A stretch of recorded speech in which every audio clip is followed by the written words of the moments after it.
আমার সাথে বান্দামি করছিল রাজরিপা। আমি ওর কাজগুলোতে যাই, ও আমার কাজগুলোতে আসে। ওদের দুইজনকে স্ক্রিনে অনেক বেশি ওয়াও লেগেছে। তাকে একসাথে মানে ইজি ভাবে ধরে ডান্স করো, তুমি লজ্জা পাওয়ার কি আছে? আর ওর কাছে লজ্জা পাওয়ার কিছু, তো আমার ফ্রেন্ড। সেই দিনও কিন্তু আমি রিপাকে নিয়ে দেখতে যাব ছবি।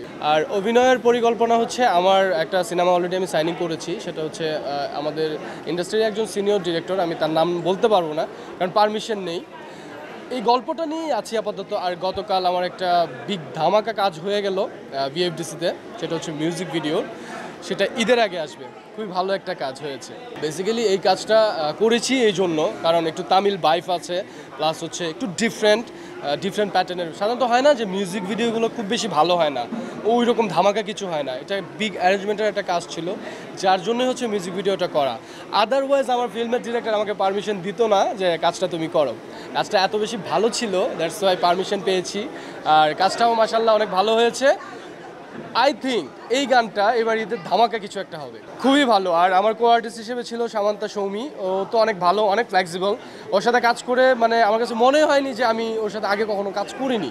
সো ওর সাথে কেমিস্ট্রিটা ভালো ছিল, কাজটা ভালো ছিল। ওভারঅল আই থিঙ্ক দর্শকও খুব পছন্দ করবে। না, আমি যখন কথা বলছিলাম তখন আমার লুকটা শিফট হয়েছে, কিন্তু তার জন্য আমার সাথে বান্দামি করছিল রাজরিপা। যাই হোক, ওর সাথে তো আমার মৃত্যু 19 হচ্ছে। ও তো অনেক ভালো অ্যাক্ট্রেস। আমি ওর ময়না দেখেছি, ময়না তো ফাটিয়ে অ্যাক্টিং করেছে। আর মুক্তির ওর ট্রিজার দেখার পর, ওর মুক্তি যে সিনেমাটা, ওটা ট্রিজার দেখার পর আমি কিন্তু ওর ফ্যান।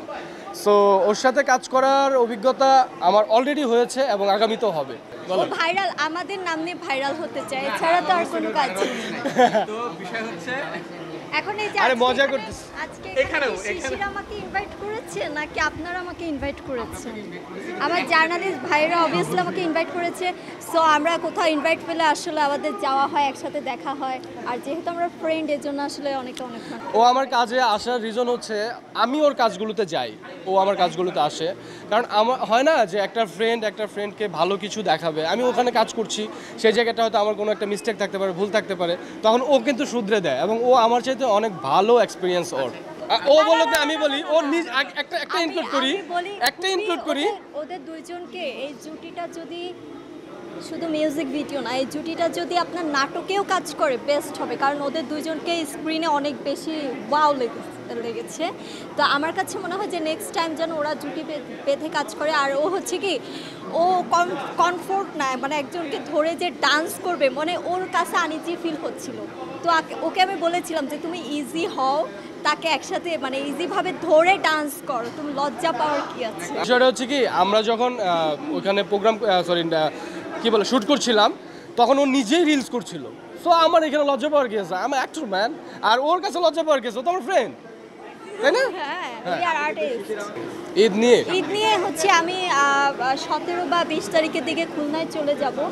আমি আমার ফ্যামিলির সাথে ঈদ করব, ঈদের সময়টা কাটাবো। তো ফ্যামিলির সাথেই মোটামুটি আমার ঈদ করা হয়, কারণ আমি ফ্যামিলির বাইরে কারোর সাথে কখনো ঈদ করি না। তো ফ্যামিলির সাথে খুলনাতে ঈদ করা হবে। হ্যাঁ, অবভিয়াসলি ধরেন ঈদের 2-3 দিন পর আমি ঢাকা আসবো এবং প্রত্যেকটা সিনেমা দেখবো। তবে সবার আগে আপনার বরবাদ, তারপর হচ্ছে জঙ্গলি, দাগি, সবকটাই দেখবো। এই 3টা সিনেমা আমি মাস্ট দেখবো। তারপর সেই দিনও কিন্তু আমি রিপাকে নিয়ে দেখতে যাব ছবি। বাই দ্য ওয়ে, তুমি যখন আসবা, যখন খুলনা থেকে আমাকে ফোন দিও। আমি অবভিয়াসলি একসাথে মুভি দেখবো, আগেরগুলোও দেখেছি, রাইট? ঠিক আছে।